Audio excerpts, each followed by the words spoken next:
You know that you hurt me much more than I hurt you. Yeah? Yeah. You think you're insulted? I'm insulted. I'm way more insulted than you are. I'm way more insulted than you are. I'm insulted right now. No. How dare you? Do you know those dynamics, those moments when there's almost a competition of who's suffering more, who's insulted more? Who hurt who more? Exactly. So we call that the victim competition. And today we're going to once and for all talk about it and help you get out of that competition. Hi, my name is Dr. Assael Romanelli. Hi, I'm Galit Romanelli. And this is the Potential State. And today we're going to talk about the victim competition, where the winner is the biggest loser. But obviously, before we begin, whenever there's kind of the word victim in the topic of whatever we're going to discuss, it's important to understand that we do not condone any form of violent behavior. Exactly. This is not what we're talking about.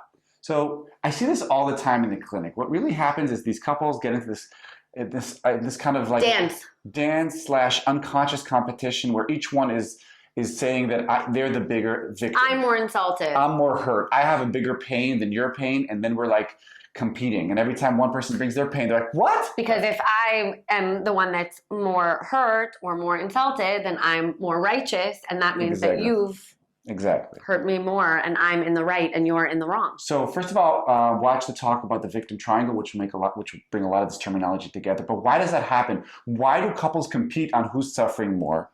And what we've discovered is kind of there's two reasons for that. One is this core belief that it's your pain is my responsibility. That's an either or. There's not enough space for both pains. If we're with your pain, that means I did something wrong. That means I need to fix it. And if I'm in pain, it must be something that you did. Exactly. You must be responsible, which is Exactly.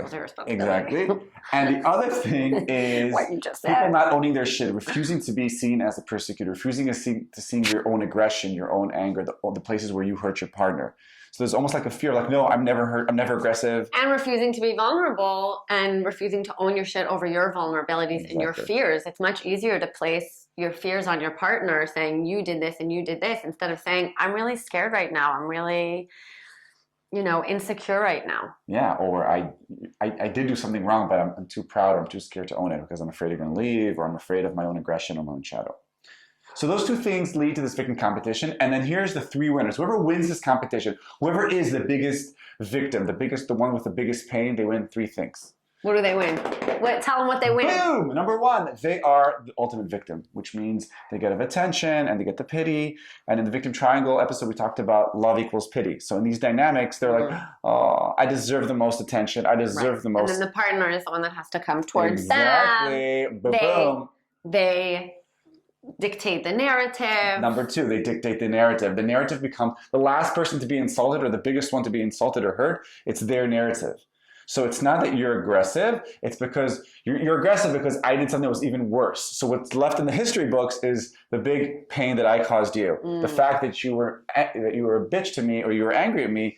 That gets wiped out. That gets wiped out because I did the original sin. Sure. And the third, which is the best, the runner-up becomes the persecutor. So if I win the victim competition, that means Galit's a bad person. She hurt me. I'm the angry one. I'm the mean one.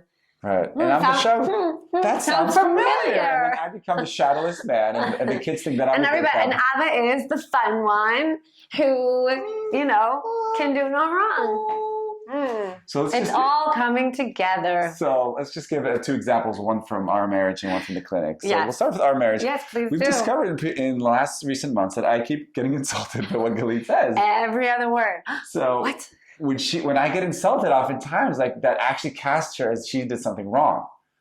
She did something wrong. I can't believe she said that. And even if she's calling me on my shit, I can say, well, I can't believe you said that. That's so mean. Right. And I only did that because earlier today you didn't respect me or you didn't celebrate me.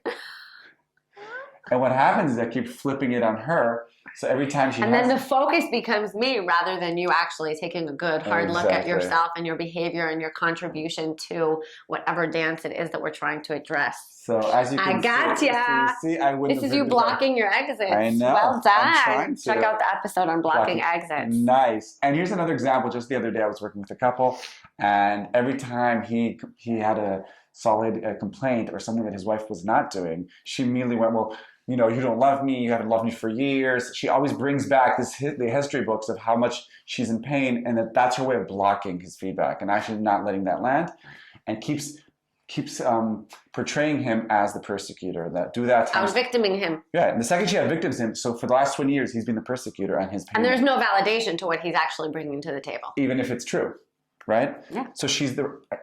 So when you win this over time, when you win this competition again and again, you become lonely at the top. But I feel like saying, what does that mean, even if it's true, right? Do you want to be right or do you want to be married? Exactly. Right? And like our emotions and the way we feel and what certain circumstances bring out of us, there's all validity there. So we have to be able to at least bring it and explore it and get curious about it and share it and talk about it. I think we need to try and move away from right or wrong, because it's how we feel or it's some dynamic that's coming to play between us. So instead of saying, is it right or is it wrong, let's just look at it and explore it a little bit, right? And this kind of outshining, my hurt is more than your hurt, where does that get us? This hierarchy of pain will lead to nowhere. That's the patriarchal view of more and less, right? Yeah. It's not an either or. Both of us can have pains. Both of us can be frustrated. It's not a competition. Yeah, we have to stop with the whole competition. So how do we stop that? How do we stop that? How do you stop the victim competition? Well, How? the first thing we do is we own our shit. We admit to our own faults. We start saying first to ourselves, then out loud, and we get comfortable with all the parts of ourselves that we are hurting or minimizing, what Schnarch calls the normal marital sadism. Exactly. And the second you feel comfortable with being a persecutor, you can say, yeah, I did ignore you. I did belittle you. I am twisting. Now let's look at it. Yeah. Like instead of getting defensive, get curious. But the second I own it, so when Galit says to me, you're demonizing me in front of the kids, I can say, yeah, you're right. It usually doesn't look like that. It usually looks like, oh, maybe you're right. Right? There's no expectation that you'll immediately be like, yes, I will own my shit right now. But to at least kind of let it land and explore it and look at it. Because the second I'm okay with my shadow, then yeah, I can take responsibility over nasty things I do, because we all do nasty things to our partner. So that way I don't have to be scared when she calls me out. I don't have to out-victim her. I can just say, you're right. Okay, so that's one. The second is let it land. When my partner does say something, even if I want to say, no, you hurt me more, I can just feel the burn. Digest it for a minute. See, maybe they're onto something, because if you're lucky enough, they'll see your blind spots that you won't be able to see. Right.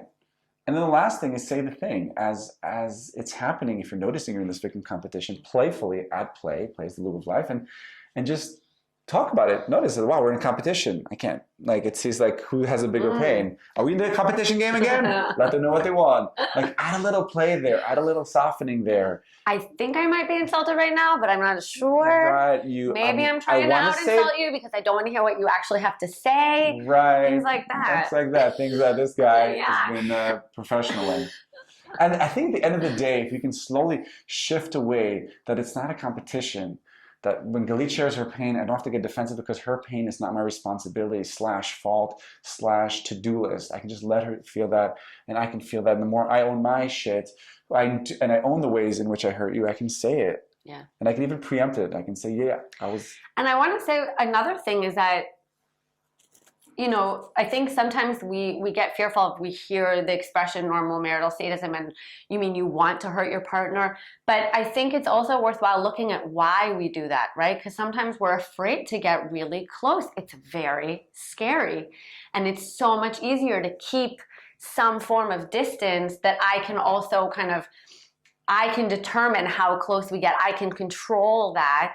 That is much safer than, being all in. So step out of the victim competition and set yourself free. This was Galit Romanelli. That's Dr. Assael Romanelli. We are the Potential State. We'll see you next time.